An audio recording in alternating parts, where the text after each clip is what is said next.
Kita tinggal di rumahnya adik ipar saya. Lalu habis itu saya pindah kontrakan ya. Saya cari kontrakan dekat masjid. Supaya dengan catatan anak saya sama suami saya bisa belajar gitu. Jadi kalau azan langsung ke sebelah, langsung sembahyang gitu. Dan sehari-hari saya jadi imam. Suami saya di belakang, saya di depan. Kalau dia ikut-ikut, kalau saya sujud, dia sujud, saya ruku, dia ruku, begitu. Assalamualaikum warahmatullahi wabarakatuh.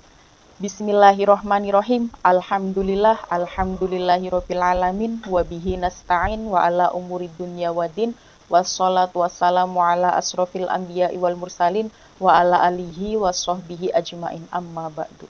Halo sahabat muslim yang dirahmati oleh Allah, balik lagi bersama saya Suci Sulastri di channel Sajadah Islam, channel yang menyajikan video menarik seputar Islam. Dan pada kesempatan kali ini saya akan memperlihatkan video salah satu seorang murtadin bawaan dari pengepul Yusuf Manobolo, yang mana beliau mengungkapkan bahwasannya beliau menjadi imam untuk suaminya. Padahal kan di Islam itu kan tidak diperbolehkan ya sahabat, seorang muslimat atau seorang perempuan menjadi imam. Seperti apa videonya? Mari kita saksikan bersama-sama.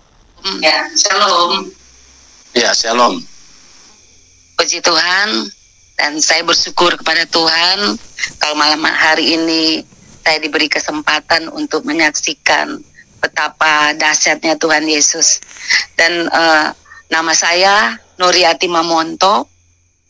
Saya punya ayah berasal dari Kota Mobagu, Pulau Mengondo.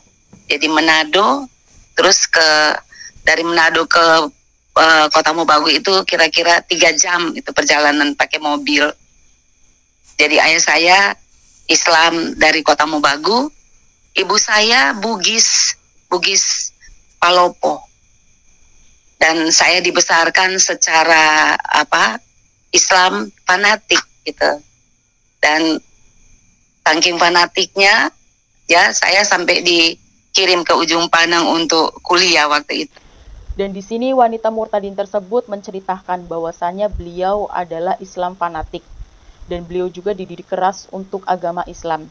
Dan di sini yang dipertanyakan adalah fanatiknya itu dalam hal apa? Apakah beliau melakukan ajaran Islam dengan taat atau justru sebaliknya? Calon suami saya itu dia sebagai pemborong, saya konsultan. Lalu kita bersahabat. Kira-kira berapa bulan gitu, 3 bulan Kak. Lalu dia bilang sama saya, dia jatuh cinta sama saya. Lalu saya katakan saya mau menikah dengan orang Islam, bukan orang Kristen. Lalu dia masuk Islam. Dia ke kapal sandar ya. Di Manado ada satu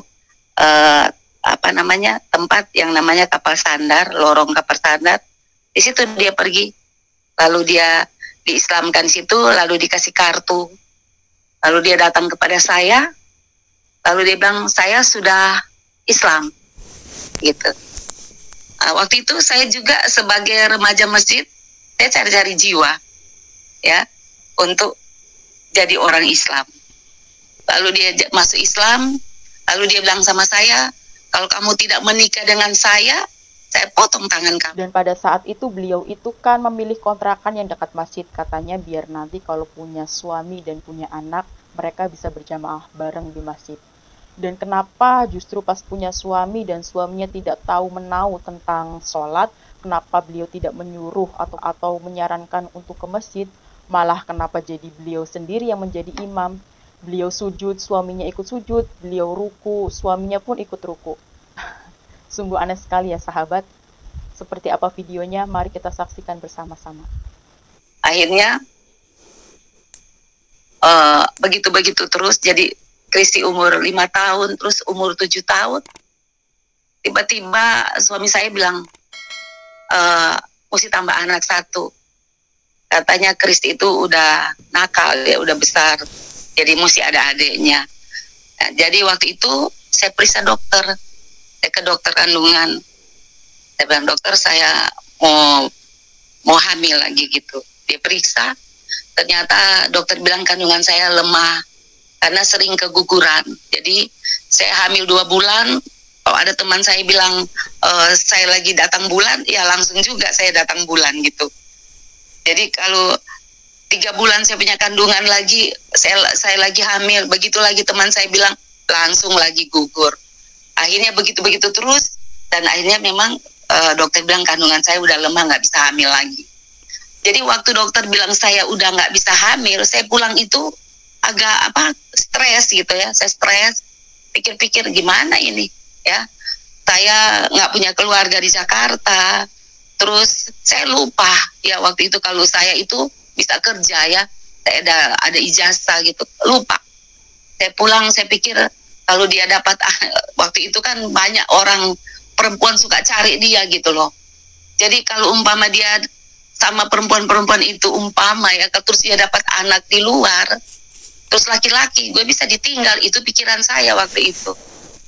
Jadi waktu itu saya pulang, saya pas maghrib saya sembahyang maghrib, lalu saya mulai Allahu Akbar kabiran walham. Mestinya begitu sembahyangnya. Tapi waktu itu saya waktu Allahu Akbar, malah saya bilang kalau saya bisa hamil dan melahirkan anak laki-laki, baru saya percaya Yesus Tuhan. Jadi waktu saya habis ucapin, saya sadar, astagfirullah, dari mana? Saya nggak pernah ada orang injili saya. Dan di sini beliau sempat bilang, jikalau beliau tidak hamil, suami beliau bisa selingkuh. Dan ketika beliau mengucapkan bacaan sholat seperti kabiron, di Al-Quran itu kan tidak ada ya sahabat, tidak ada kata kabiron, yang ada adalah kabirau walhamdulillah. Jadi di sini kalian bisa menilai ya sahabat, apakah beliau memang terlahir dari dulu itu sudah Islam, atau justru beliau itu dari dulu terlahir sebagai orang kafir. Juga bilang apabila beliau bisa melahirkan seorang anak laki-laki, beliau akan menyembah Yesus dan menganggap Yesus itu Allah.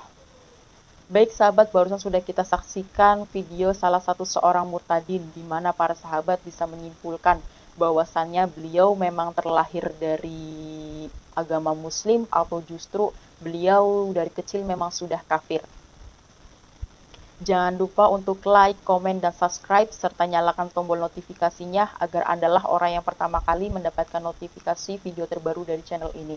Cukup sekian dari saya. Wabillahi taufik wal hidayah. Wassalamualaikum warahmatullahi wabarakatuh.